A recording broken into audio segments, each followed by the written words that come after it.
So we have some friends here tonight. Hello, friends. We have friends with us, joining us tonight, Curtis Reliford, from the Follow Your Heart Action Network, which you're going to tell us a little about, and Mr. Paul Hammond.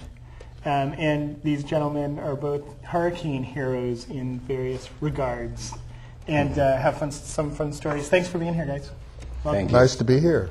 Chip and Jeff. Chip and Jeff. And Curtis. Paul and Curtis. So I'm excited to hear about what you have done, what you are doing, what's going on, and what inspired you. Just kind of quick background. Paul, why don't you start? You, earlier this year. In April of this year, I had a perfectly good job. I had a perfectly good job that I left and went down to Mississippi, to Biloxi, Mississippi, and worked with a group called Hands on Gulf Coast through September of this year to do volunteer work to help the hurricane victims in pretty much all of southern Mississippi. I worked from Moss Point to Bay St. Louis and Waveland, Mississippi, and it was really an absolutely incredible experience.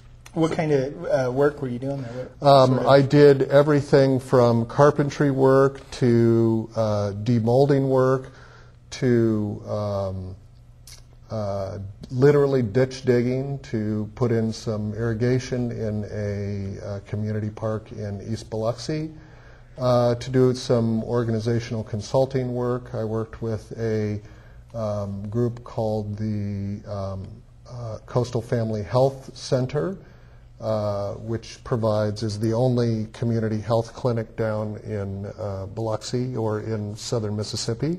Did some work with them to get them reestablished and get a temporary clinic set up for them. Wow. So a whole variety of things. There's an incredible amount of need down there right now. Yeah, and still. It continues on. What inspired you, Paul? I mean, you didn't really have a relationship with that neighborhood, or? No, actually, I had never been to the South before. I felt that it was time for me to give back to the community, and I decided that I wanted to go and experience volunteerism in a place that was as foreign as I could possibly find, where they still spoke English, and for the most part, they still speak English down there. In the South? In the South. I mean, it takes a bit of tuning to one's ear, but for us West Coasters. But. So, and Curtis, jumping over to you, and you, on the converse side, you're from that neck of the woods, aren't you? You're from Louisiana. I was born and raised in Shreveport, Louisiana. Okay. And the way it hit me to make me go there? Me and my daughter had just came back from a road trip, and there's a storm coming in. That's what they was telling me when we left. There's a storm coming in. Y'all be careful. When we got back, I don't watch TV, so I don't know what's going on. And I was ordering a sandwich at the store for lunch. I do landscape work, and big screen TV came on with the news showing what the damage. I said, "Whoa, this is a serious hurricane, a serious storm."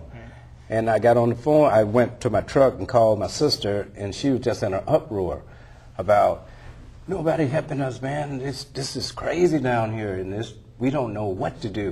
And that hit me hard. And okay, well, I'll figure out something. And I went back to work, and all this stuff just hit me, what she was saying, and I just started bawling like a little 4-year-old, and it just hit me hard. And I left that work, picked up my daughter. My daughter looked at me, "What's wrong, Dad?" And I told her what my sister was saying. She grabbed my face. "Dad, if anybody can do anything for them people, you can do it." That right there just sat me up straight. I mean, it put tears in my eyes when she said that. First time I ever had somebody just really believe in me. And that been going on for this whole year. Just every time I get those moments where I'm out there by myself, I just take off with that thought. I go back to that moment. And God knows, man, where it have took me since then. I've been down there 5 times. The name of this organization came from my heart.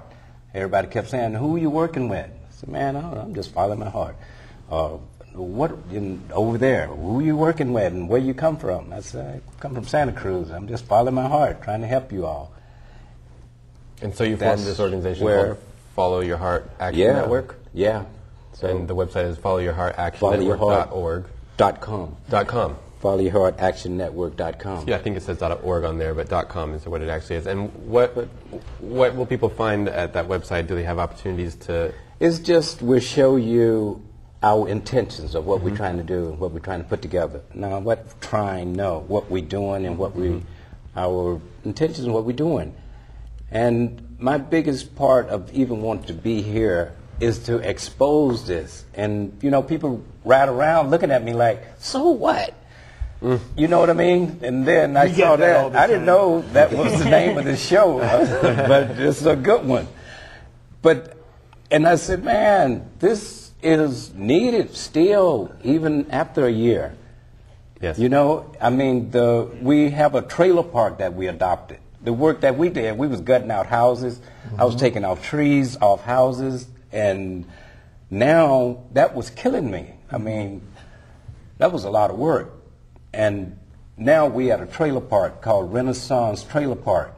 And this is not a mobile home. This is a trailer park. You stand like this and you can touch both walls. This one lady got 9 kids, and she haven't been out of this trailer in the whole year that she been there. She just in a knot and balled up. The difference that we made, we went there to give her these items. The lady came out and greeted us and thanked us. That was a big difference. And everybody in the park say, whoa, that's... So you're collecting things from here in Santa Cruz area and delivering them down. You've gone down 5 times now? 5 times. With deliveries of goods. Yeah, we go to the town clock. Right now, we're meeting at the town clock from 10 to 6 every Sunday. Every Sunday. 10 to 6 every Sunday. And people can drop things off? Where they could drop things off, give us support, just help us saw it, just keep it alive. It's... So you're from this. You were born or you were raised in Louisiana, but how long have you been in this area? I've been in Santa Cruz 21 years. But you still have family back there? I have Your sister? 250 family members. I got 25 brothers and sisters. So yeah, I got family back. How did they fare overall through this experience? They in Houston, Shreveport, Baton Rouge. Colorado. I got folks up in Oregon. That was there. And they went over to my other family's They've house. been displaced. Out of state, yeah, displaced. Oh, yeah. I see. They've been displaced to all these different places. Yeah. I see. Wow. And they depressed, and what keep me going, they want to kill themselves. They so depressed, and a lot of them have never been out of that side of the town. Yeah. The house been there with us 100 years, and then for them to leave, what we do now? What do you know? And the people's in the Renaissance Park, they don't know where to go, and people keep giving them extensions to leave, but they don't know where to go. Right. And there was 1,600 when we left. Now it's 2,000. There's 370 more trailer parks throughout the area, and they closing them down, so they coming over to the largest trailer park in Louisiana, and that's the Renaissance. So that's what we're working on, and if Santa Cruz really, go with me. Go with me if you don't believe me, you know?